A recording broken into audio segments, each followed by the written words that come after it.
श्री कृष्ण चैतन्य प्रभु नित्यानंद श्री अद्वैत गदाधर श्रीवासादि श्री गौरभक्तवृंद। हरे कृष्ण कृष्ण कृष्ण हरे हरे, हरे राम राम राम हरे हरे। तो तुम्हें सन्यास नहीं होने का है जे पूज्यपाद बुधन महाराज कजन की এবারে তো এই রিসেন্ট যারা আমাদের দামোদরপুর যে ছিল ওরা সন্ন্যাসী আমাদের সন্ন্যাসী যে মোটা মনসদান্ত ওনার সন্ন্যাসী জানেন শুনেছেন কি নাম এই রিসেন্ট করেছে ওই যে খালি মঠে মঠে সব জায়গায় বাইরে মঠে মঠে নিমন্ত্রণ করে আমরা এই ক্লাস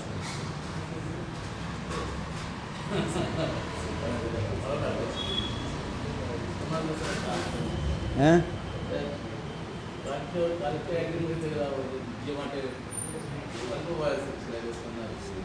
कौन मठे हमारे मठे না ওই যে সুতকালে দিয়েছিল না একদম কি বলে একদম জুনিয়র हाँ लोग पाए नहीं की करे यार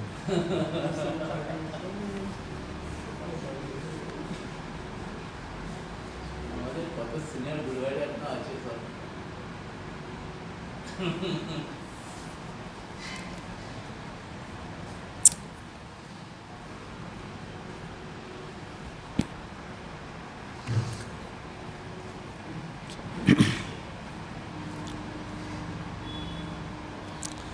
चलो हम लोग जिस कथा श्रवण कर रहे थे विकृतं प्रजबधु इदंच विष्णु श्रद्धान्वितो अनुसृणात् वर्णेत अथ भक्तिं परां भगवती प्रतिलभ्य कामो हृद्रोगं आसो अपनुति अचिरेण धीर। श्रवण महात्म यहाँ पर श्रील सुखदेव गोस्वामी पाद वर्णन कर रहे हैं, अर्थात भगवान के अपराकित रासलीला की श्रवण महत्व यहाँ पर वर्णन हो रहा है। जिस कथा प्रसंग हम छोड़ दिया था वहीं से आप फिर प्रारंभ कर रहे हैं। भगवान का चिदानंद घन शरीर दिव्य है, वह अजन्मा और अविनाशी है।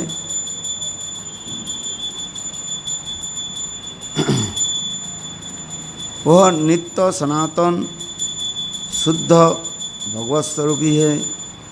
उसी प्रकार गोपियाँ दिव्य जगत की भगवान की आत्मस्वरूपाभूता अंतरंगा शक्तियाँ है। ये दोनों संबंध भी दिव्य ही है। यह उच्चतम भाव राज्य की लीला स्थूल शरीर और स्थूल शरीर मन से परे है। आवरण भंग के अंतर अर्थात यह स्थूल शरीर और चित्त शरीर ये सूक्ष्म शरीर भंग होने के बाद नष्ट होने के बाद चित्त शरीर प्राप्त होता है। जीवात्मा की जो शरीर है वो प्राप्त है। जिससे भक्तिमोहन ठाकुर लिंग भंग है अनाश। लिंग भंग माने स्थूल शरीर और सूक्ष्म शरीर की विनाश होने पर, अर्थात लिंग शरीर भी विनाश हो, स्थूल शरीर विनाश होने के बाद ही लिंग शरीर विनाश हो जाता है। मन बुद्धि अहंकार व चित्त ये लिंग शरीर के अंदर ही आत्मा विराजमान रहती है। इसलिए यहाँ पर ये तीन प्राकृतिक देह का निर्माण होता है। स्थूल शरीर और कारण, ये तीन देहों की संयोग से जब तक कारण शरीर रहता है तब तक प्राकृतिक देह से जीव की छुटकारा नहीं मिलता। कारण शरीर कहते हैं कि पूर्वकृत कर्म उन संस्कारों के जो देह निर्माण की कारण होती है। कार्य और कारण बिना कार्य नहीं होता है, और कार्य बिना कारण नहीं बनता है।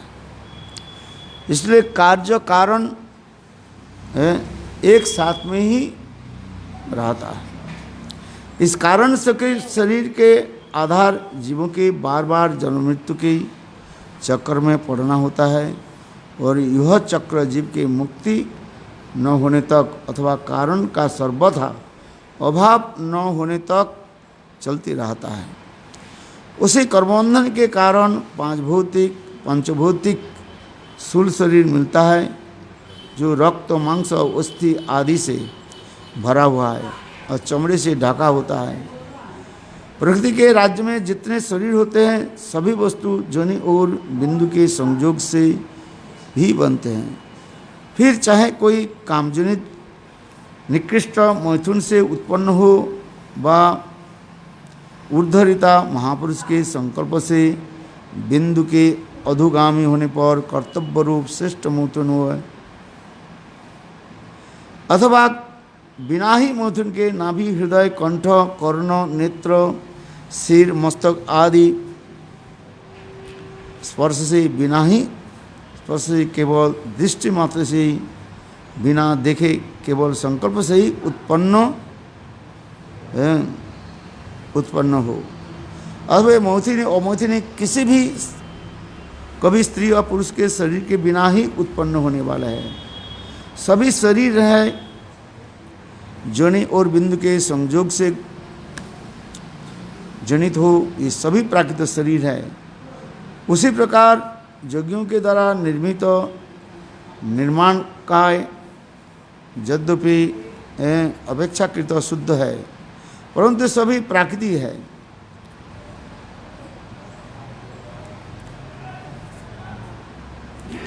पितरवा देवों के दिव्य कहलाने वाले शरीर भी प्राकृत है। देवताओं के शरीर भी प्राकृत माना जाता है। वो सूक्ष्म शरीर है, सब विराजमान रहते हैं। किसी को वायवी शरीर होता है, वायु के द्वारा गठित शरीर होता है, उसके कहा जाता है वायवी शरीर होता है। वायवी शरीर क्या है?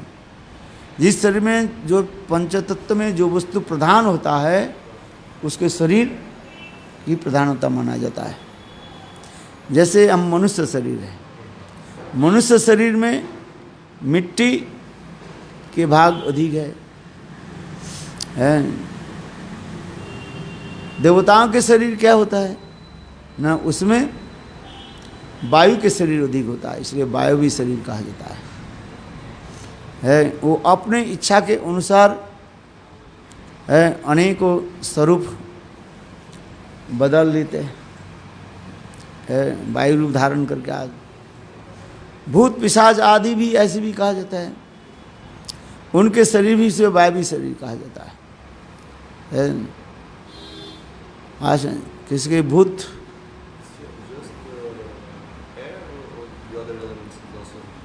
other elements are there but very tiny. A human body, the earth is prominent. हाँ समझ जी। मनुष्य शरीर जो है उसमें स्थूल शरीर में अधिक रूप में ये सब रहता है, मिट्टी के भाग अधिक रहता है।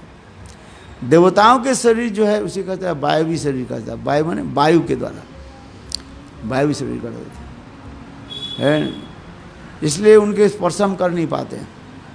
इसलिए देवता की विशेष लक्षण, देवता कभी मिट्टी के स्पर्श नहीं करते वो। इसलिए जितने भी देव देवियाँ हैं सब अपने अपने वाहन पर चलते हैं। वाहन शब्द career and all the goddesses, God and goddesses, they walk with on their and career. जैसे देवी दुर्गा काली शिव, गणेश, जितने भी देव देवियाँ, वो क्या है, अपने अपने एक वाहन रखते हैं, उसके ऊपर बैठ कर वे चलते हैं। क्योंकि शरीर ये जो है मिट्टी को स्पर्श नहीं कर सकते हैं, इसलिए वो समस्त देव देवियाँ जो है उनके शरीर कहा जाता है क्या, वायु प्रधान शरीर होता है, वायु प्रधान होता है, इसलिए उसको दिखाई नहीं पड़ता आंखों से, आंखों में दिखाई नहीं पड़ता है वो। जैसे देवी आ जाती है, लोग उसके भार हो जाता है। You have seen that day when you are performing fire sacrifice, the ghost possesses on her body, but we cannot see the ghost. All the activities of ghost, and she performed all the activities of ghost. So in this, कहने की यह तात्पर्य है, यहाँ पर भी कह रहे हैं, किंतु यह भी क्या है, वायु भी प्रकृति से गठन हुआ है? मिट्टी, जल, अग्नि, वायु, आकाश, ये पंच तत्व भी कहा गया है, ये भी प्राकृत कहा जाता है। इसलिए यहाँ पर कर गया, देव शरीर प्राय रक्त मांस भेद अस्थि वाले नहीं होते हैं, किंतु तथापि अप्राकृत शरीर भी नहीं होते। फिर भगवान कृष्ण का भगवत स्वरूप शरीर तो रक्त मांस उससे होता भी कैसे होता है? यह तो सर्वदा चिदानंदमय, उसके देह देही गुण गुणी रूप रूपी नाम नामी लीला कथा लीला पुरुषोत्तम का भेद नहीं है। देह देही भेदानस्ति है। भगवान के जो शरीर जो है वह प्राकृत रक्त मांस अस्थि के द्वारा नहीं होते। भगवान के शरीर कैसे होते हैं? चिदानंदमय शरीर है। ईश्वर परमा कृष्ण सचिदानंद विग्रह अनादिर्वादि गोविंद सर्व कारण कारणम है। अपराकृत शरीर भगवान है। उसी प्रकार इसलिए कहते हैं उसमें देह देही गुणी रूप रूपी नाम नामी लीला पुरुषोत्तम का भेद नहीं होता है। कृष्ण का एक अंग पूर्ण सब अंग पूर्ण होता है।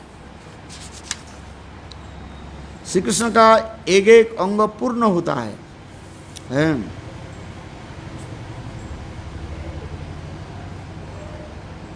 श्री कृष्ण का मुखमंडल जैसे पूर्ण अंग है, उसी ही कृष्ण का पदनख भी पूर्ण है। तात्पर्य क्या है न, भगवान किसी भी अंग के द्वारा किसी भी कार्य साधित कर सकते हैं। अंगानि जस सकल पश्य, भगवान क्या करते हैं? किसी भी अंग के द्वारा वो सारे कार्य आदि करते हैं। आँखों के द्वारा वो चल सकते हैं, आँखों के द्वारा वो खा सकते हैं, आँखों के द्वारा वो श्रवण कर सकते हैं। ब्रह्म संहिता में इसके स्पष्टीकरण कर दिया। अंगानि च सकल वित्वन्ति पसंति का कलयन्ति जीवं जागन। इसलिए श्री कृष्ण की सभी इंद्रियों से सभी काम हो सकता है। उसके कान देख सकते हैं, उनके आँखों सुन सकते हैं, उनकी नाक स्पर्श कर सकती है, उनकी रसना सुन सकती है, उनकी त्वचा साथ ले सकते हैं, हाथों से देख सकते हैं, आँखों से चल सकते हैं। कृष्ण सब कुछ होने पर भी वह सर्वदा पूर्णतम है। उनकी रूपमाधुरी नित्य वर्धमानशील है, नित्य नवीन सौंदर्यमयी है। ऐसे चमत्कार है कि वो स्वयं अपने को भी आकर्षित कर लेते हैं। कृष्ण के जितने भी अंग आदि जो है इतने सुंदर है जिस अंग आदि के द्वारा सबको की क्या कर लेते हैं, आकर्षित कर ले, इसके सर्वाकर्षक। फिर उन्हें सौंदर्य माधुरी से गौ, हरिण, वृक्ष, बेल पुष्पित हो जाते हैं। इनमें तो कहना कि क्या है, भगवान जैसे स्वरूपभूत शरीर से गंदा मैथुन कर्म संभव नहीं है। इसलिए भगवान के लिए ये सब शब्द प्रयोग नहीं होता है। कौन से शब्द, मैथुन शब्द आदि प्रयोग नहीं होता है। मनुष्य जो कुछ खाता है उससे क्रमशः रस, रक्त, मांस, मेद, मज्जा और अस्थि बनकर अपने शुक्र बनाते हैं। देखो हम लोग जो कुछ भी खाते हैं, every 7 days transfer in different stage. First, if you eat anything, then first we transfer in ras, liquid, then liquid going to rakta, blood, then flesh and flesh, mangsa, then med, majja and अस्थि बनकर, और अंत में क्या बनते हैं, cements बनता है? उसी प्रकार शुक्र के आधार पर शरीर रहता है। इस शरीर में क्या रहता है, क्या शुक्र है, इसलिए हम शरीर टिके हुए हैं। और फिर मैथुन आदि में सभी शुक्र का स्खलन हुआ करता है।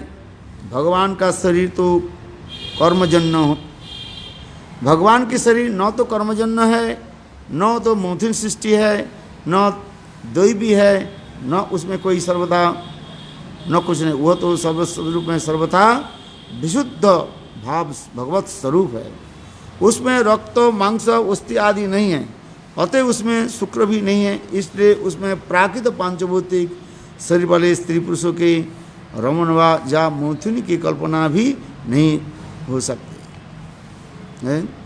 इसलिए भगवान को उपनिषद में अखंड ब्रह्मचारी बतला गया है, जो उसमें भगवान के उनके लिए अवरुद्ध सौरत आदि शब्द आए हैं।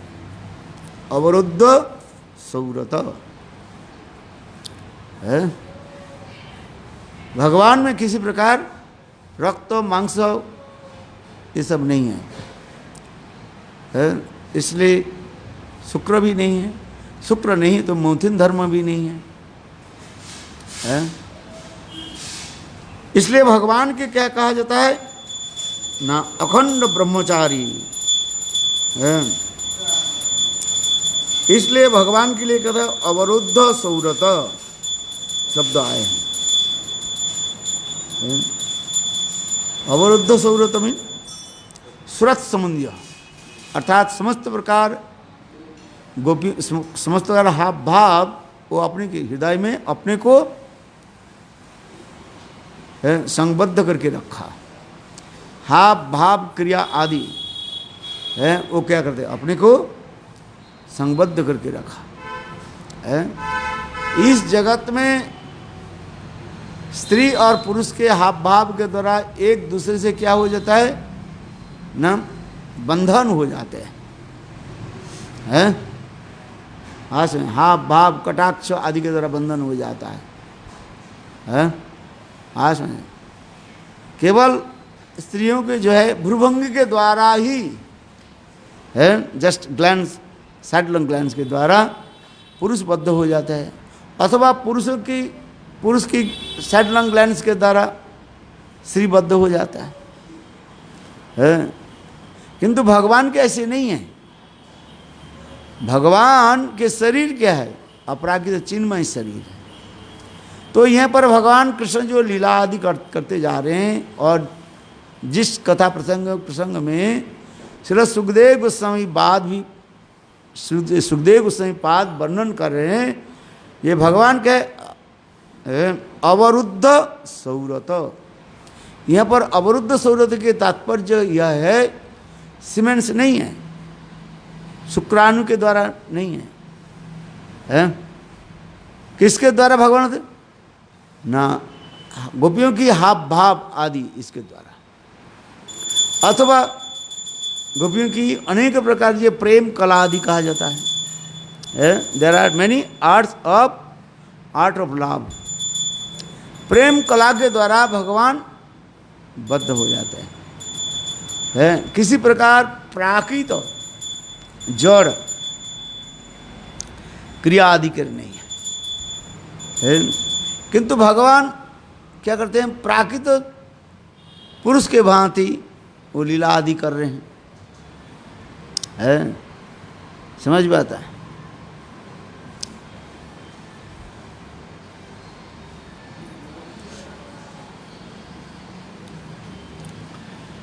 इसलिए ये शब्द व्यवहारित हो रहे हैं। फिर भी कोई शंका करे कि उसके 16,108 रानियों इतने पुत्र कैसे हो, है?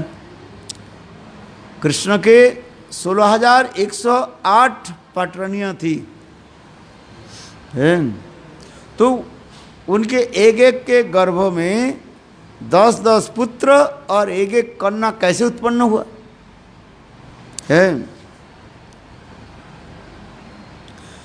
तो उसके उत्तर में यह कहा जाता है सारी भगवत सृष्टि थी वो, है? आशा केवल भगवान की इच्छा संकल्प से ही सब उत्पन्न हो जाता है? यही विचित्र और अपराकृत तत्व है। भगवान के संकल्प यानी इच्छा प्रकट होने के साथ ही साथ अनंत करोड़ विश्व ब्रह्मांड भी सृजन हो जाता है। ये भगवान में एक विशेष चमत्कारित्व है, जिससे कहा गया कल्प वृक्ष के नीचे बैठ करके कुछ कल्पना करने से जैसे कल्प वृक्ष है तत्क्षणात उनको फल प्रसव कर देते हैं जो चाहते हैं। जैसे उस दिन मैंने कहा था ना कल, एक व्यक्ति जंगल में गए लकड़ी संग्रह करने के लिए, है? लकड़ी संग्रह कर रहे थे और करते करते दोपहर हो गया और इतने समय एक पेड़ के नीचे वो बैठ गए, हैं? किंतु उसके पता नहीं था वो वृक्ष कैसे था, कल्प वृक्ष था, है? कल्पना करने से ही फल देने वाले था। देखो वो लकड़हारा लकड़ी काटने वाले, संग्रह करने वाले, वो इतना ही समझ गया, इतना ही कहने लगे, ओह मुझे यदि इस समय भोजन मिल जाते तो मैं भोजन कर लेते, है? और देखो कहने के साथ ही साथ वहाँ पर भोजन आ गया। लड्डू, कचौड़ी, मालपुआ, अनेक प्रकार के मिष्टान्न और स्वादिष्ट भोजन आ गया। बोले कल्पवृक्ष में ऐसे क्षमता है, कल्पना करने के साथ ही साथ दे देते हैं। इस जगत में भोजन प्रार्थना करने पर समय लगता है भोजन आदि प्रस्तुत करने में, है? समझ में आ रहा है? यहाँ पर कोई आकर दरिद्र व्यक्ति आकर के बोले महाराज मुझे भोजन कराओ, तो उसके भोजन कराने के लिए क्या चाहिए? चावल संग्रह करना पड़ता है, दाल संग्रह करना पड़ता है, चाहिए। तो ये समस्त वस्तु के संग्रह करके तब आप भोजन पाक करोगे, माने रसोई बनाओगे। और भोजन जब प्रस्तुत हो जाएगा तो फिर उसके ठाकुर जी के भोग लगा करके आप उसको दे सकते हैं। तो भोजन की प्रारंभ से लेकर के अंतिम तक जो समय लगता है 2-3 घंटे लगता है कि नहीं है? किंतु देखो कल्पवृक्ष में क्या है, नीचे बैठ करके आप इतना ही सोच लीजिए मुझे भोजन चाहिए, और साथ ही साथ कल्पवृक्ष क्या करते हैं, बिना कलेक्ट करे हुए एकत्रित करे हुए इंग्रेडिएंट्स को जो है, और देखो आंखों की पलक पड़ते ही भोजन आपके निकट प्रस्तुत कर देते हैं। गरम गरम पकौड़ा, गरम गरम है फुल्का, फुल्का समझते हो? फुल्का किसको कहते हैं? रोटी है, आपको दे देते हैं। इसलिए कहता है यदि एक कल्पवृक्ष के इतना क्षमता हो तो भगवान कल्पवृक्ष की भी श्रेष्ठ माना जाता है। तो भगवान में ये सब होना कोई बड़ी विचित्र बात नहीं है। कर्तुम अकर्तुम अनथा कर्तुम जो समर्थवान इति भगवान बच्च। जो होने वाले नहीं है और होने वाले हैं सबके, वो सृष्टि करने वाले और विनाश करने वाले तो वही होता है, और आंखों के पलक के द्वारा सब कुछ करने वाले हैं। हाँ समझे। इसलिए यहाँ पर जो कह रहे हैं भगवान के संकल्प से हुई थी। क्या? उनके द्वारका में महिषियों के गर्भ से जो पुत्र कन्या आदि उत्पन्न हुई, ये केवल मैथुन धर्म के द्वारा जरूरत नहीं है। मैथुन धर्म की बात नहीं था वो क्या था? केवल भगवान ने क्या कि इच्छा प्रकट की, संकल्प प्रकट कर दिया है। संकल्प प्रकट करने के साथ ही साथ जोग मैंने है ये समस्त पुत्र कन्या को क्या कर दिया? प्रकट कर दिया। इसलिए भगवान के शरीर में जो रक्त मांस आदि दिखाई पड़ते हैं वो तो भगवान की जोग माया के चमत्कार है। यदि को नहीं, हम तो देखा भगवान के शरीर में रक्त भी है? कैसे पता चला? जब महाभारत युद्ध में अर्जुन और भीष्म पितामह युद्ध करने लगे हैं, क्योंकि दुर्योधन भीष्म पितामह के बहुत उल्टी सीधी बात सुनाया है। ये हमारे पक्ष होकर के आप युद्ध तो कर रहे हैं, किंतु वास्तव रूप में आप अर्जुन की जो है विजय देना चाहते हैं, विजय दिलाना चाहते हैं है। ये आपके छल है, कपट है। अनेक प्रकार जो है तीव्र स्लैंग लैंग्वेज जिसको कहा जाता है उसको सुनाया। तो भीष्म पितामह ने क्या कहा? ये काल मैं अर्जुन को मैं परास्त कर देता हूँ है। काल जो युद्ध होगा उस युद्ध में मैं अर्जुन के जो है हरा दूंगा है। ये प्रतिज्ञा कर ली है। इसलिए दूसरे दिन प्रातः काल में भीष्म पितामह और अर्जुन के साथ युद्ध होने लगे हैं। घनाघोर प्रातः काल से लेकर के सूर्योदय से लेकर के दोपहर तक इतने युद्ध होने लगे हैं। अर्जुन तो थक गया है। बाणों के बार बाण अर्जुन छोड़ते जा रहे, और भीष्म पितामह अर्जुन के सारे बाण को क्या काट देते हैं। देखा अर्जुन देखा तो उनके द्वारा संभव नहीं है ये भीष्म पितामह के परास्त करना। सारे जोश लगा दी अर्जुन ने युद्ध में है, किंतु भीष्म पितामह के परास्त करना संभव नहीं है। किंतु भीष्म पितामह ने प्रतिज्ञा कर लिया ये आज सूर्यास्त के पहले ही मैं अर्जुन के जो है परास्त करके दे, और पांडवों को कौरवों को दिखाऊंगा। ये है कौरव अर्थात दुशासन, तुम जो मेरे साथ जो हंसी मजाक करते हो, ये मैं तुम्हारे पक्ष के युद्ध कर रहा हूँ और उनके किसी को मैं मारा ही नहीं, अस्त्र सबको जीवित छोड़ दिया। इसलिए मैं ये दिखाऊंगा युधिष्ठिर भीम आदि के क्या बोले दुर्योधन आदि के जो है मैं पांडवों के भीष्म अर्जुन को मैं परास्त कर दूँ। अर्जुन परास्त हो जाए, पांडव में और कौन रहा गया? और सभी को तो चुटकी बजाते हुई है विजय प्राप्त हो जाएगा।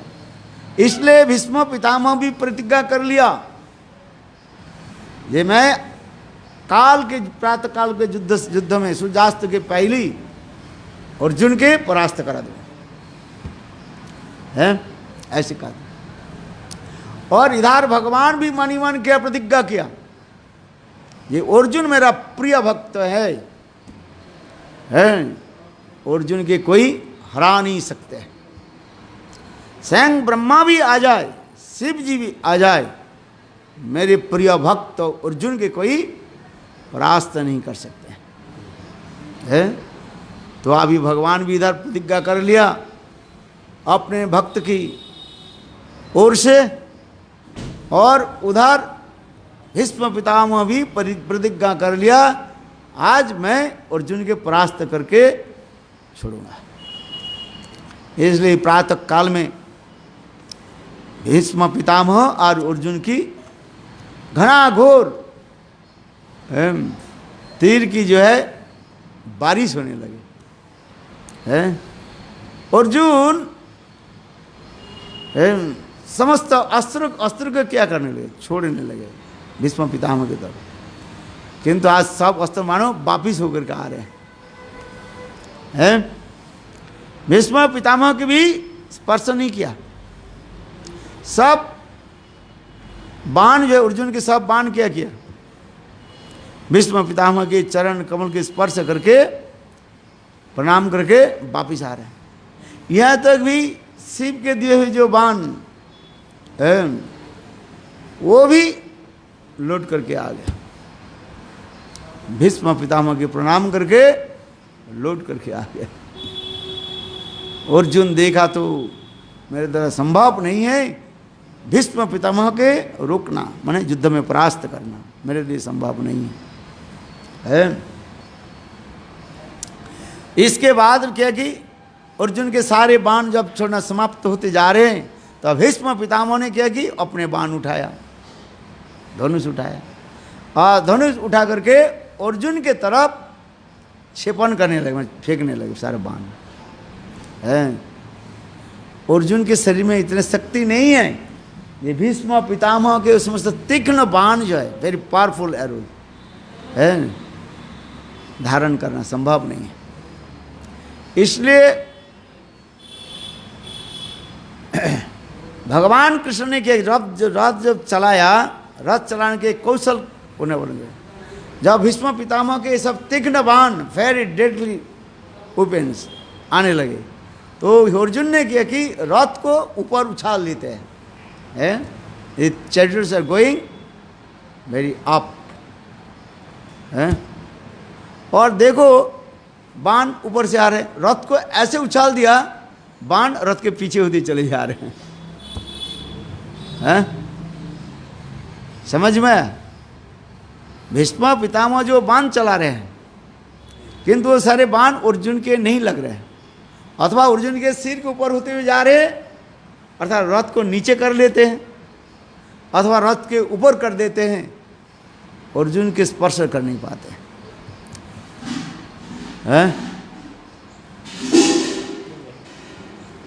आश्चर्य की बात है ना, वो रथ चलाने एक कस को कला होता है। रथ उसके शत्रु पक्ष के जब बाण आ जाता है, रथ के चालक क्या करते हैं, the driver of the chariot, वो रथ के जो है ऊपर उछाल देते हैं घोड़े समेत, और रथ उसमें बाण नीचे होकर के निकाल जाता है। फिर भीष्म ऊपर के तरफ बाण जब छोड़ते हैं, स्वयं भगवान क्या करते हैं, रथ को नीचे कर देते हैं, तो रथ ऊपर से बाण जो भीष्म पिता के बाण ऊपर से चले जा रहे हैं, अर्जुन के स्पर्श नहीं किया। इसलिए भीष्म पितामह भी हैरान हो गया, क्या करें, अप एंड डाउन राइट है। युद्ध क्षेत्र में ऐसे ही होता रहता है, उसी को दिव्य रथ कहा जाता है। अर्जुन के पास जो दिव्य रथ था, दिव्य माने अलौकिक क्षमता रखते हैं। तो कभी फिर भीष्म पितामह क्या करते हैं, अर्जुन के लक्ष्य के बाण छोड़ते हैं, वो भी कठिन बाण था सब है, बहुत दुर्धर्ष है, डेडली वेपन्स भीष्म पितामह छोड़ने लगे।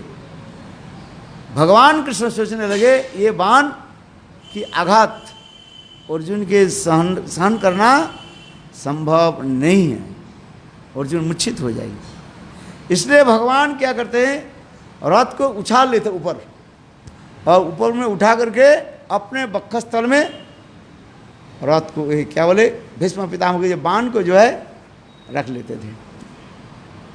है, और भगवान के वक्षस्थल को स्पर्श करके वो बाण सब भीष्म पितामह के पास वापिस लौट जाते थे। ये विचित्र है अलौकिक कहते जा रहे। और ये बाण छोड़ते छोड़ते कुछ बाण जो है भीष्म पितामह के वक्षस्थल के क्या करते, बेंध देते हैं, जो अर्जुन के लिए कभी संभव नहीं है। ये समस्त बाण के आघात है सहन करना अर्जुन के संभव नहीं। इसलिए भगवान ने क्या करते हैं, भीष्म पितामह के बाण को देख करके वो समस्त जो है बाण जो है वेरी डेडली वेपन्स, उन बाण को भगवान क्या करते हैं अपने वक्षस्थल पर ले लेते हैं, और वो बाण भगवान के वक्षस्थल को बिंद देते हैं, और उस समय भगवान की वक्षस्थल से खून की धार टपकते रहते हैं। हाँ समझे, इस बाण इसको देख करके भीष्म पितामह उस समय वो सब स्तुति आदि करते रहते हैं। युद्ध क्षेत्र में भीष्म पितामह कृष्ण के वक्षस्थल की ये रक्त के बूंद देख करके अनेकों जो है स्तव स्तुति आदि करने लगे है। देखो कैसे अलौकिक है। तो उस समय कथा प्रसंग आ रहे हैं। भीष्म पितामह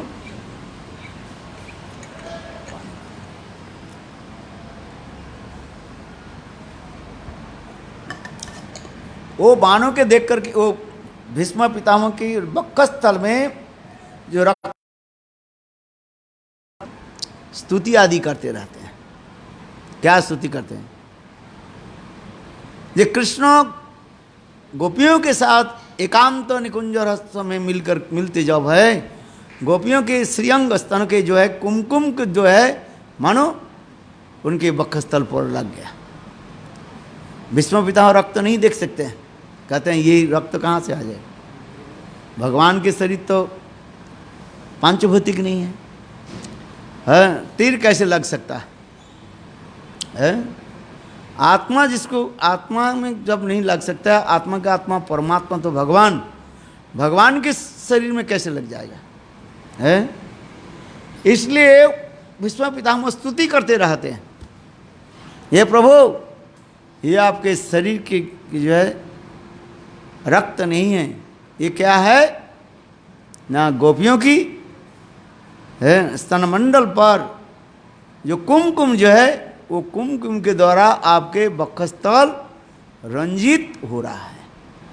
क्योंकि यहाँ पर जो प्रसंग आ रहे हैं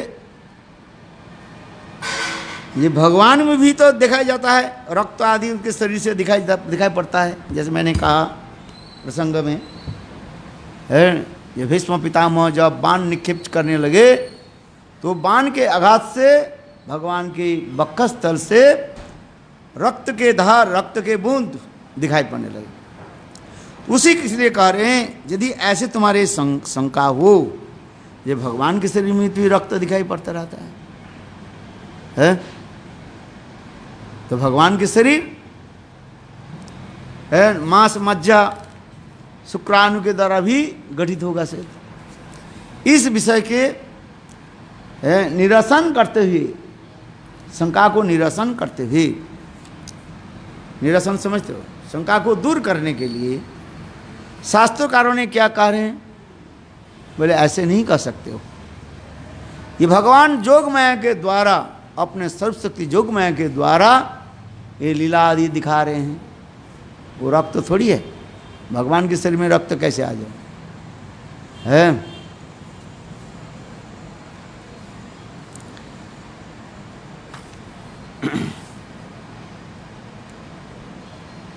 क्योंकि भगवान के शरीर क्या है, चिदानंदमय है चित शरीर है। उसमें जहाँ पर रक्त के भांति उसे केवल प्रतीत विश्वास दिखा रहे हैं जोगमाया के द्वारा है। जैसे कभी कभी कथा सुनाता हूँ, एक राजा बड़े विष्णु भक्त थे, वो विष्णु के पूजा आदि करते थे, और वो विष्णु मंदिर भी सुंदर रूप में विष्णु मंदिर स्वर्ण विष्णु मंदिर बनाया, सोने के द्वारा विशाल स्वर्ण विष्णु मंदिर बनाया। विष्णु के उपासक थे वो, और उस भगवान के पूजा करने के लिए एक ब्राह्मण की भी रख दिया।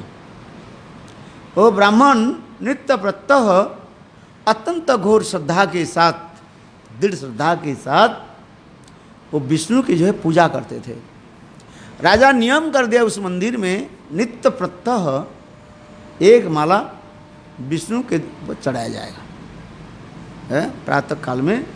अर्चन के बाद भगवान विष्णु के जो माल्य अर्पित कर दिया जाएगा, और फिर रात्रि काल में वही भगवान की जो प्रसादी जो माला जो है, राजा जब राज कार्य आदि समाप्त करके मंदिर दर्शन करने के लिए आएंगे। प्रातः काल में राजा माला दे करके चले जाते हैं, राजा का नियम था, उस माला पुजारी को दे दिया, और फिर राज कार्य जब समाप्त हो जाए रात्रि में शयन के समय वही ठाकुर जी के प्रसादी के माला राजा को दिया जाता था, है? चलो ये नियम है। इसलिए राजा क्या करते थे, नित्य प्रत्यह प्रातः काल में अपने राज कार्य जाने के पहले, सभा में जाने के पहले ही राजा स्वयं अपने हाथ से उस माला को पुजारी को देते थे, हैं? और पुजारी अर्चन करके साक्षात में ठाकुर जी के जो है पहनाते थे। और फिर जब राज कार्य समाप्त हो जाता है, रात्रि के अंतिम समय जो है, रात 9 बजे 10 बजे जैसे राज कार्य समाप्त हो जाते हैं, और राजा फिर मंदिर दर्शन करने के लिए आते। अर्थात राजा हर रोज़ 2 बार ठाकुर जी के दर्शन करते, प्रातः काल में और रात्रि काल में, शयन के समय, है उत्थान के समय और शयन के समय राजा ठाकुर जी के दर्शन करता था। और जब ठाकुर जी शयन करने के लिए जाते थे, राजा जब राज कार्य समाप्त कर जब प्रणाम करने के लिए आते थे, उस समय उस माला को राजा को ही अर्पित करता, प्रसादी माला, ये नियम था। एक दिन क्या हुई, ठंडी के समय भी था, राजा राजकार्य आदि समाप्त तो किया, मंदिर दर्शन करके जाना था, किंतु राजा ने समाचार भेजा जे आज उनके द्वारा संभव नहीं है ठाकुर जी के विष्णु के दर्शन करें, है? ऐसे समाचार भेज दिया। पुजारी मन मन विचार करने लगे, देखो इतने सुंदर जो गजमुक्ता जो हार जो ठाकुर जी के जो माला राजा जो देते हैं, पर भगवान विष्णु कैसे सजाते हैं, कितने सुंदर लगते हैं। तो पुजारी मन मन विचार करने लगे, ये प्रसाद जो है, माल्य प्रसाद जो है, निर्माल्य जो है, केवल राजा ही ग्रहण करते हैं, मेरे भाग में ये हो जाए तो अच्छा ही है। थोड़ा देखते हूँ ये माला की सुगंध कैसे है, ये माला कैसे है, इसलिए उनके मन में ये इच्छा हो गया। और अभी सुयोग हो गया, ठंडी के समय था, सब दर्शनार्थी भी चले गए, मंदिर बंद होने वाले था, और पुजारी ठाकुर जी के शयन देने वाले समय के अतिबाहित होते जा रहे हैं। इसलिए पुजारी ने क्या कि वो ठाकुर जी निर्माल्य जो माला जो है, क्या कि अपने आप ही आज पहन लिया। हर रोज़ राजा की दिया जाता था और अपने पहन लिया, है भाई। इतने सुगंध जो है, कितने साल तक मैंने सेवा कर रहा हूँ और ये माला तो कभी पहनी नहीं, आज कम से कम ठाकुर जी के जो है माल्य निर्माल्य जो है मैं पहन लूँ। ऐसे करके पुजारी ने किया कि वो माला को पहन लिया, है वृद्ध पुजारी था, है उस माला को पहन लिया। ठीक उसी समय राजा के लोग आके समाचार दिया जे महाराज पधार रहे हैं, महाराज आ रहे हैं मंदिर को दर्शन करने के, ठाकुर जी के दर्शन करने के लिए। तो यहाँ पर पुजारी तो डर गए, बोले क्या करें। तो पुजारी ने कहा कि जल्दी जल्दी अपने गले से माला को उतार करके फिर भगवान विष्णु के उसको विग्रह के वो माला पहना दिया। समझ गए ना, क्यों राजा के सामने हर दौड़ देना पड़ता है ना, दोबारा लगा दिया। क्योंकि राज भय से नहीं, क्योंकि होता है तो हर रोज जो है राजा आने के बाद और राजा के सामने ठाकुर जी की माला जो है क्या बोले राजा को दिया जाता है, है? अभी क्या करी वो? अभी तो माला तो उतर लो। डर से क्या है? राज भाई से, डर से, प्राण भाई से। राजा क्या नहीं कहेंगे तुम मेरे, मैं आ रहा हूं, तुम क्यों ऐसे किया? राजा है ना, क्षत्रिय है, कब कैसे बुद्धि चढ़ जाए, गलत उतार देंगे।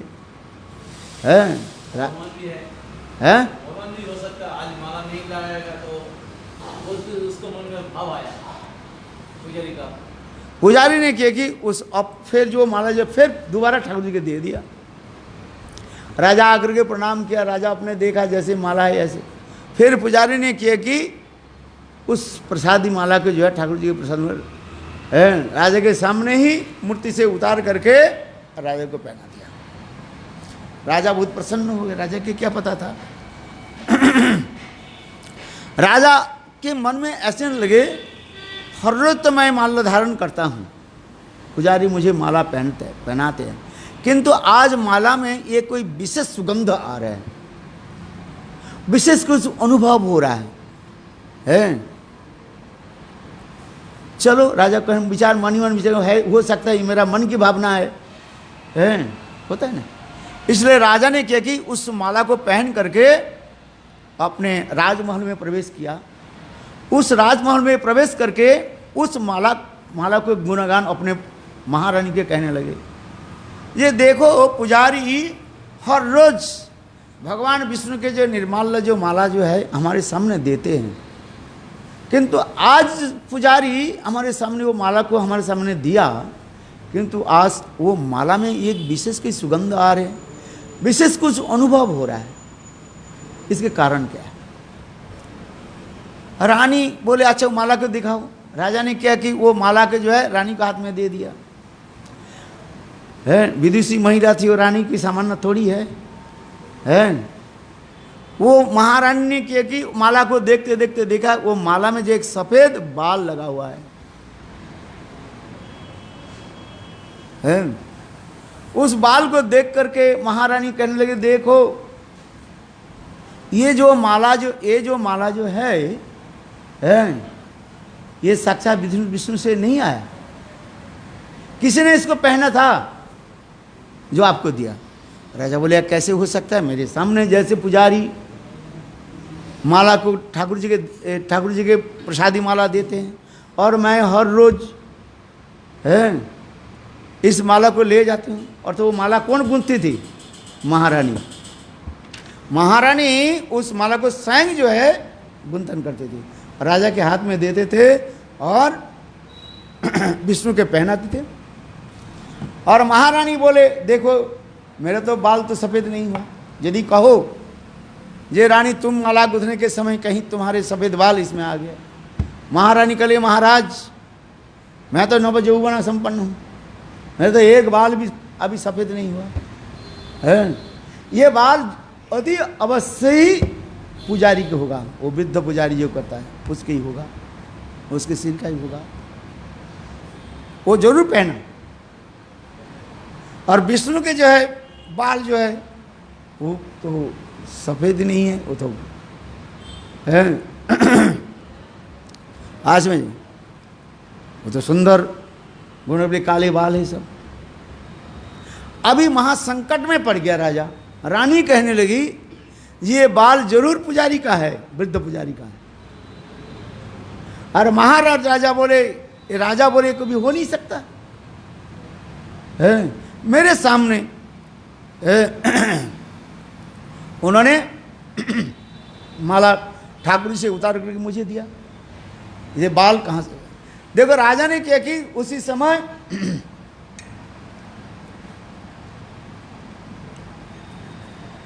पुजारी को बुलाया, राज दरबार अपने घर में बुलाया। पुजारी को बोले पुजारी तुम सच बोलो ये बाल कहाँ से आ गया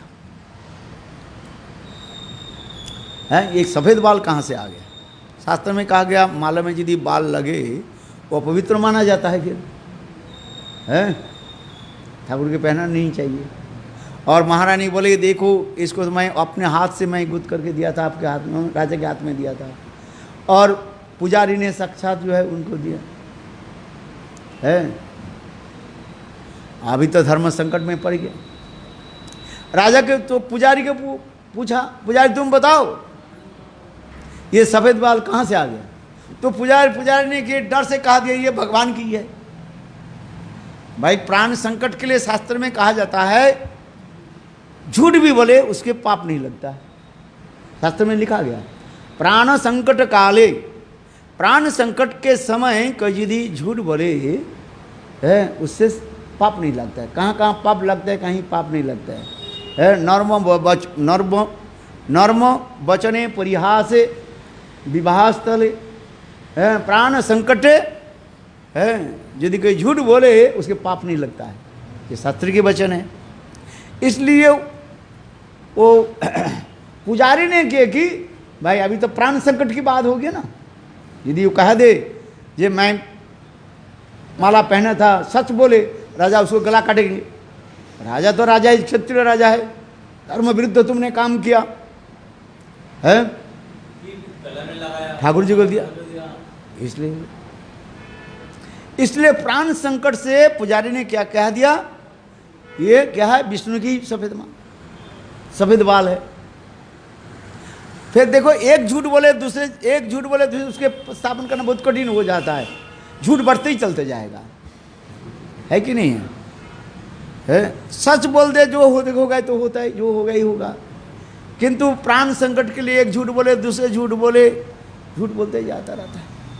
तो महाराजा भी देख, तो महाराजा अभी कम नहीं है, रानी भी कम नहीं है। रानी भी अपने भी इसमें पड़े हुए हैं। किस में? उसका मन में डाउटफुल हो कि कैसे शब्द वाला आ गया।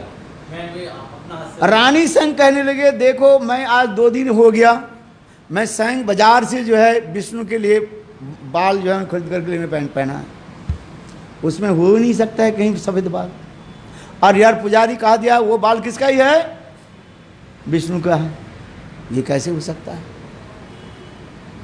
हाँ समझे, इधर उधर राज हट, पुजारी हट, स्त्री हट, रानी हट आ गया, सब में हट में पड़ गया है। तब महाराजा बोले चलो मैं मंदिर में देखता हूँ। बोले काल प्रातः काल में, अभी तो रात हो गया, जाओ पुजारी, काल मैं मंदिर में जो है निरीक्षण करूँगा स्वयं ये ठाकुर जी के बाल सफ़ेद है कि नहीं। एक बाल थोड़ी, और भी बाल तो होगा सही सब है। किसी को बाल सफ़ेद होता है, एक थोड़ी होता है, एक ही साथ में 2-4 तो होता ही रहता है। अभी क्या करें? अभी तो पुजारी मैंने कहा ना एक झूठ बोलते तो अभी तो क्या करें? अभी पुजारी तो क्या विचार करके बैंक उस समय सच बोल देते तो सिर काट जाए जो कुछ होता। किंतु एक झूठ बोलने से और तो राजा तो मुझे क्षमा भी नहीं करेंगे। पहले मैं यदि झूठ के मैं बोल देता है मैंने पहन लिया था महाराज, आप नहीं आ रहे थे इसलिए मैंने पहन लिया, फिर जब आ रहे थे मैं ठाकुर जी को पहना दिया। किंतु अभी क्या करें?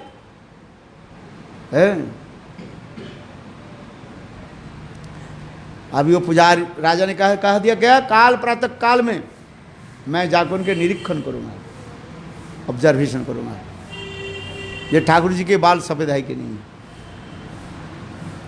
देखो प्रातः काल में और रात भोर पुजारी की नींद नहीं, काल उसको तो दंड गला काटी जाए, मृत्यु का उदाहरित है, क्योंकि ठाकुर के होता ही नहीं है बाल सफ़ेद बाल है ही नहीं। इसलिए पुजारी ने कहा देखो रात भोर भगवान विष्णु के चरण पकड़ के रोने लगे, कहने लगे प्रभु इतने साल तो 20-50 साल आपको मैं सेवा किया और 50 साल सेवा के फलस्वरूप मेरा गर्दन आपके सामने जाएगा, क्या आप देखते रहोगे? मेरे सारे सेवा की चेष्टा सब कुछ व्यर्थ हो जाएगा क्या? फल व्यर्थ हो जाएगा? हे प्रभु रक्षा करो। देखो ठाकुर जी के चरण पकड़ करके रोने लगे। मृत्यु तो है किंतु आपके सामने मेरा गला काटे, आप देखते रहो, ये कैसे होगा ठाकुर जी? 50 साल आपके चरण में सेवा किया, आज राजा मेरा गला काटेगा, गर्दन काट देगा आपके सामने तलवार से, आप बताओ रक्षा करो।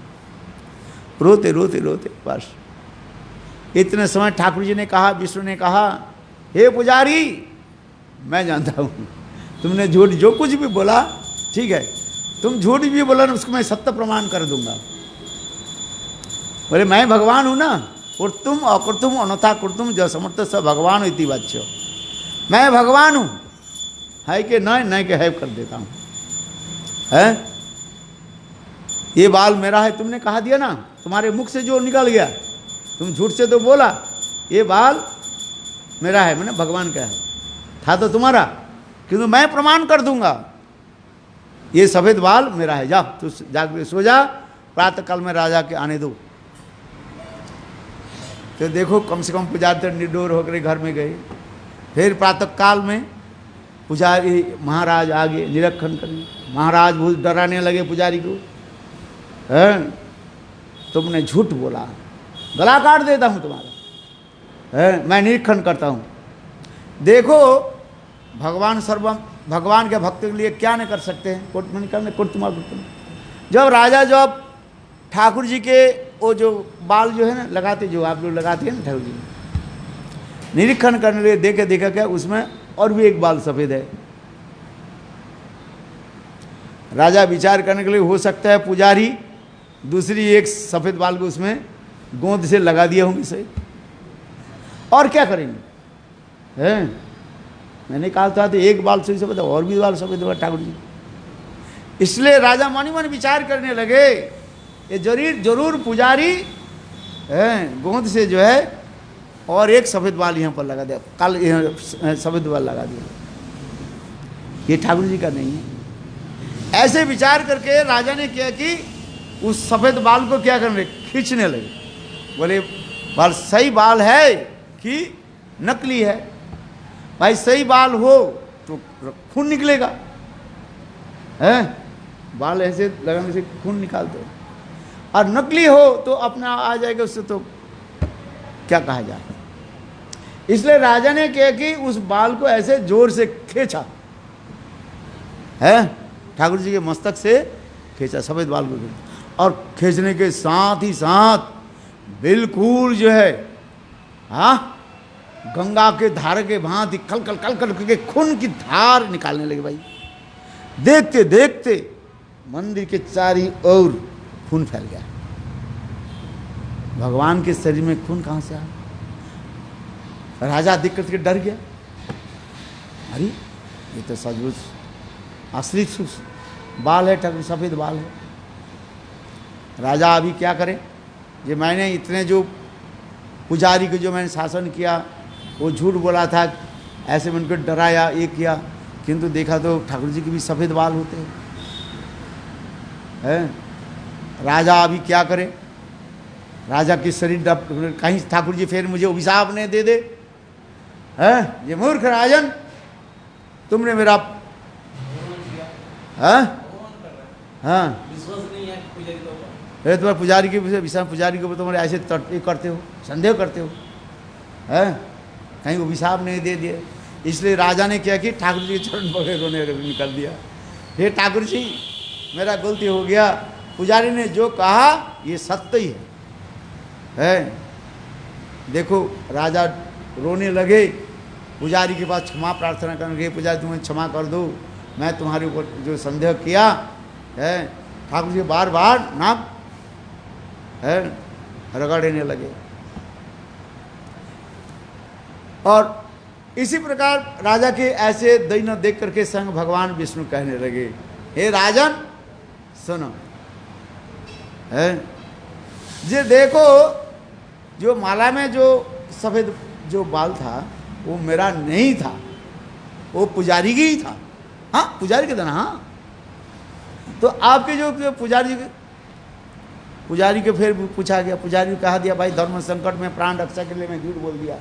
पुजारी कहा जी आप तो कहा जो नहीं आएंगे दर्शन के लिए, इसलिए मैं ठाकुर जी के जो निर्माल्य मैं अपने पहन लिया था।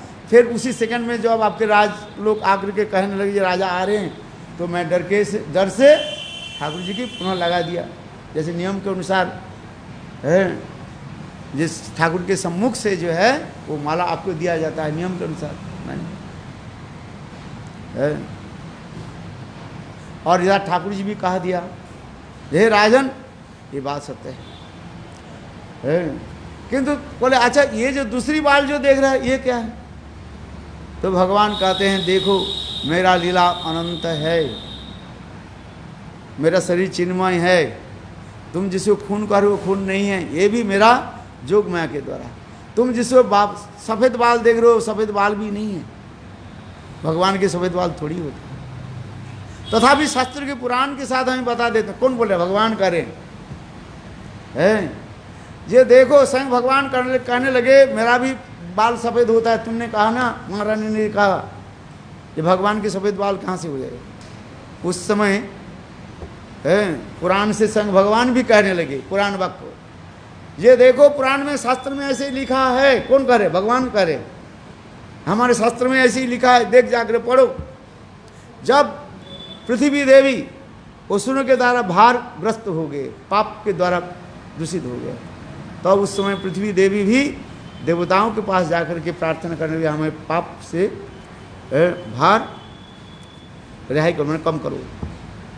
देवता लोग कहने लगे इससे हम लोग कर नहीं सकते। तो उस समय पृथ्वी देवी गोरूप धारण किया, देवताओं के लेकर के ब्रह्मा जी के पास गए और ब्रह्मा जी क्षीर समुद्र में जाकर के तट पर जाकर के ब्रह्मा जी भगवान विष्णु के निकट भी प्रार्थना आदि करने लगे। हे भगवान पृथ्वी देवी के जो है पाप के भार से आप उसको लाघव करा दिए, दूर कराइए। इस शास्त्र में लिखा है, भगवान उसके साथ कहने लगे। और उस समय संग भगवान विष्णु ने क्या की, खीर समुद्र में ये सोए संग भगवान विष्णु ने क्या की, अपने दो बाल को उन्होंने उखाड़ा, एक सफेद बाल और एक काले बाल। ये शास्त्र में लिखा है। भगवान कहने लगे उसको, राजा को, ये तुम जो कहते हो शास्त्र में कहीं है ही नहीं, बोले शास्त्र में है। उस समय भगवान ने क्या की, दो बाल उखाड़ा अपने मस्तक से, एक सफेद बाल और एक काले बाल है। इसके द्वारा भगवान कहने लगे देखो बाल उखाड़ने में जैसे कोई परिश्रम नहीं होता है, उसी सहज रूप में जैसे बाल उखाड़ लेते हैं, उसी प्रकार एक काले बाल सर स्वयं भगवान कृष्ण द्वापर युग में प्रकट होंगे। और सफेद बाल कौन है? उनके भाई बलराम प्रकट होंगे। बलराम सफेद है ना, कृष्ण काले। ये दोनों भाई आकर के क्या करेंगे, पृथ्वी के भूभार हरण कर देंगे। जैसे बाल उखाड़ने में कोई कष्ट नहीं होता है, उसी प्रकार दोनों भाई कृष्ण बलराम है खेल कूद करते करते है सारे असुर को क्या कर देंगे, संहार कर देंगे है। इसी प्रकार भगवान कहने लगे देखो देखो ये मेरा जोग माया के द्वारा सब समझने के लिए क्या है, भक्ति के द्वारा ही अनुभव होता है तर्कात और प्रतिष्ठानात। इसलिए हम जो अभी तक जो हम जिस प्रसंग को कर रहे हैं, ये भगवान के 16,108 जो महिषा, उनके पुत्र कन्या कैसे उत्पन्न हो गया, बिना संग से है। स्त्री पुरुष के संग से ही तो पुत्र कन्या आदि उत्पादन होता है, तो भगवान के कैसे हो गया। तो उसके लिए कह रहे हैं क्या, भगवान संकल्प करने के मात्र से ही वो समस्त क्या हो जाता है, प्रकट हो जाता है। भगवान के लिए कोई ये सब स्त्री संग आदि नहीं है। भगवान के लिए ये समस्त नहीं है, स्थूल विचार नहीं है। भगवान सत्य संकल्प सब, इसलिए संकल्प विदित हो। भगवान संकल्प करने के साथ ही साथ ये कार्य साधित हो जाता है, चिंतन करने के साथ ही साथ है। ये भगवान जो गोपियों के साथ रास विहार आदि कर आलिंगन चुम्बन, ये सब जोग माया के द्वारा। इसलिए भागवत में पहली श्लोक में क्या कहा दिया है, मन 10वें स्कंद की ये रासलीला की प्रथम श्लोक में 29 अध्याय में प्रथम, भगवान उबीतारात्रि सदुत्पुर मल्लिका रंतु मनश्चक्री जोग मायाम उपाश्रितम है। भगवान ओपी तारती सरद उत्पुल्ल मल्लिका।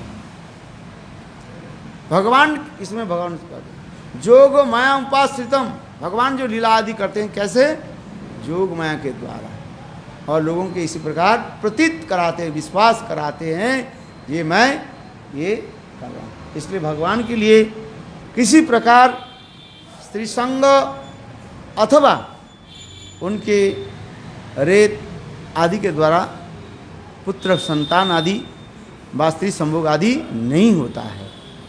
इसको जो समझने वाला समझ लेते हैं, जो समझ नहीं पाते हैं वो जड़ विचार में चलते रहते हैं। इसलिए यहाँ पर भी ये कह रहे हैं, टीकाकार इसी प्रकार कह रहे हैं, ये भगवान की अपूर्व जो समस्त लीला जो असंख्य रूप में प्रकट होकर के और स्वयं गोपियों के साथ क्रीड़ा की। ये गोपियाँ कोई नहीं था, स्वयं भगवान ही एक स्वरूप में है। मूर्त अमूर्त शक्ति शक्तिमान के साथ प्रेम विहार आदि माना जाता है। इसलिए कह रहे हैं ब्रजसुंदरी के रमन किया अर्थात सच्चिदानंद घन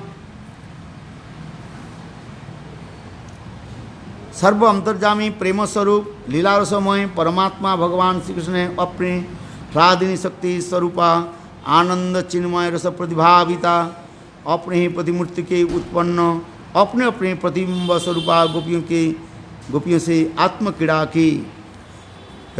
पूर्ण ब्रह्म सनातन रसस्वरूप रसराज रसिक शेखर पर ब्रह्म अखिल रसामृत विग्रह भगवान श्री कृष्ण की इस चिदानंद रसमयी दिव्य क्रिया का नाम ही कहा जाता है, रास शब्द कहा जाता है। इसमें कोई जड़ शरीर था, न कोई प्राकृत अंग संग था और न उसके संबंध में कोई प्राकृत स्थूल मैथुन कल्पना आदि की थी। वह तो चिदानंदमय भगवान का दिव्य शरीर जो दिव्य लीला धाम में सर्वदा होती रहने पर भी कभी कभी प्रकट होता है?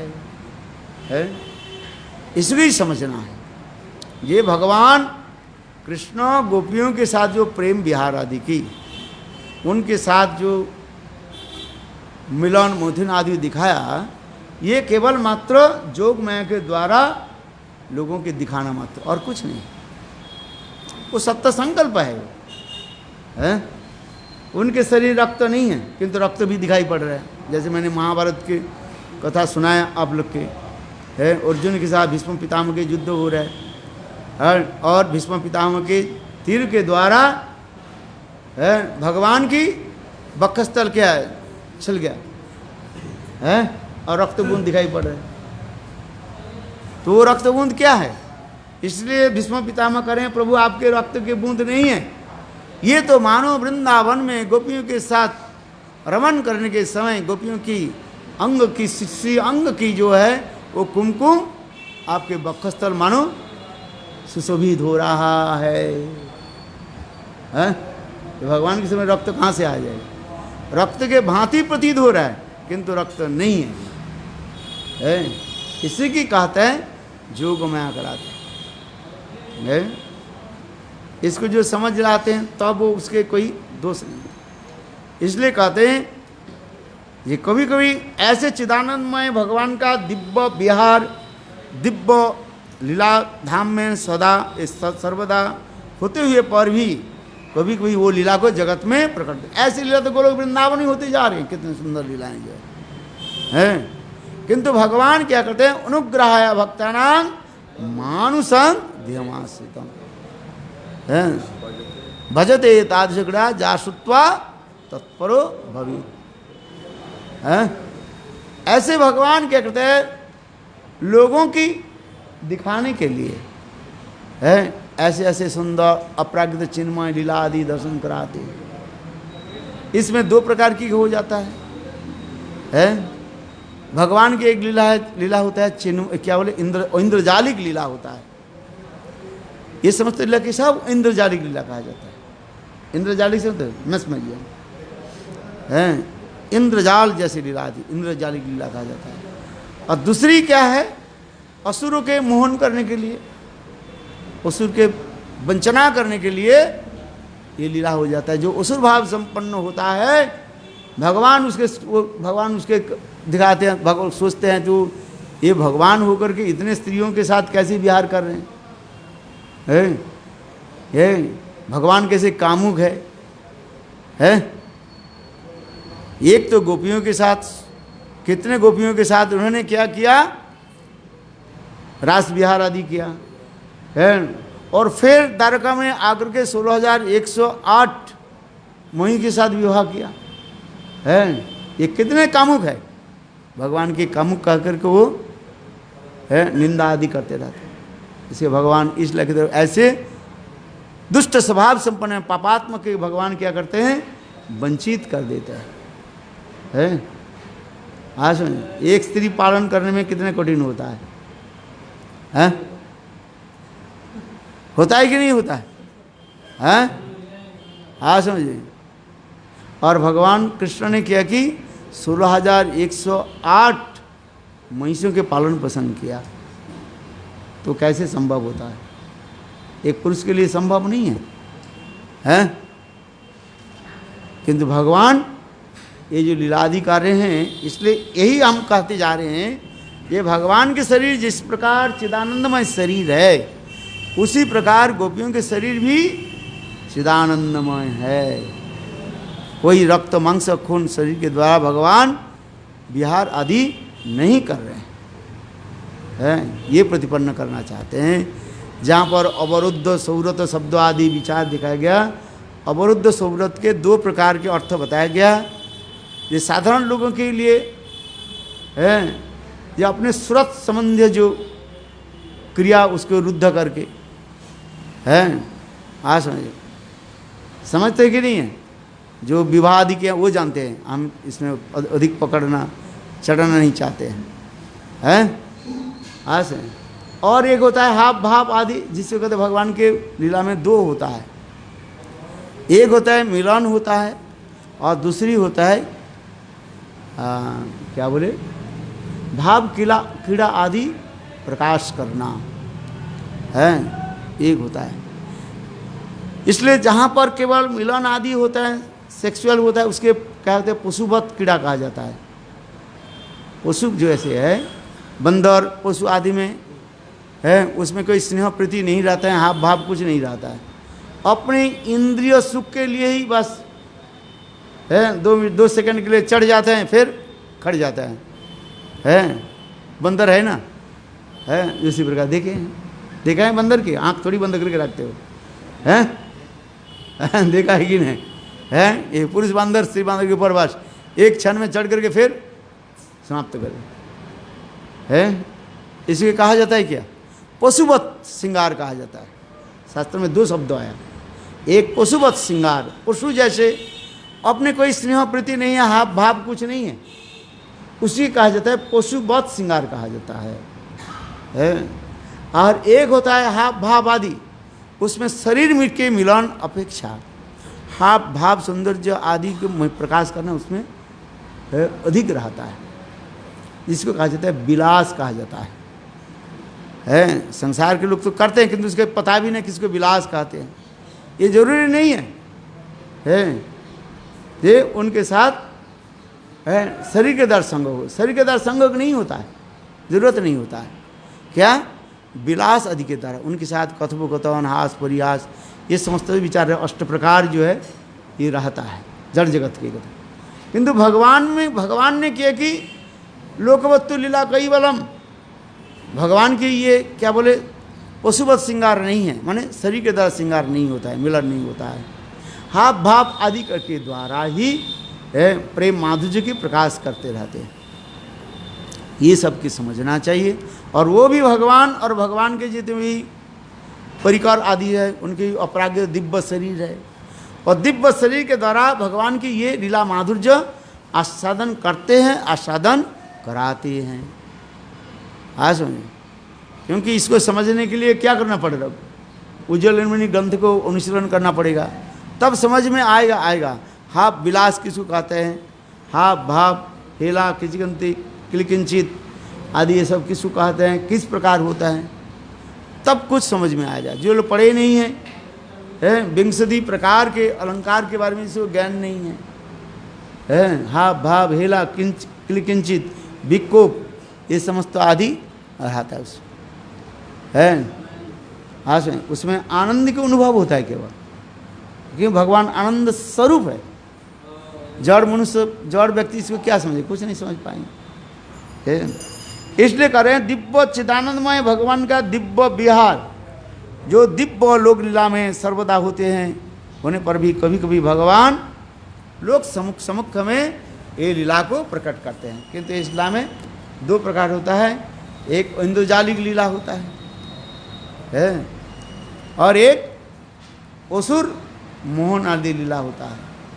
सजन में इसमें पोषण होता है और दुर्जन को वंचित कर देते हैं।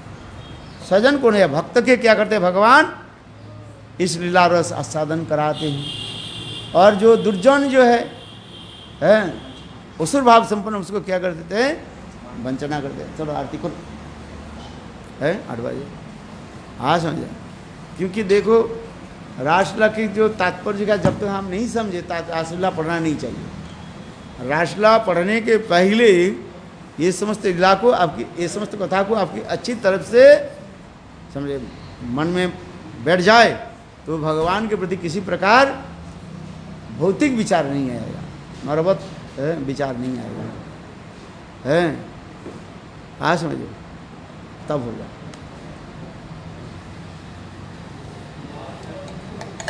चलो आरती, वृंदा देवी की आरती हो जाए।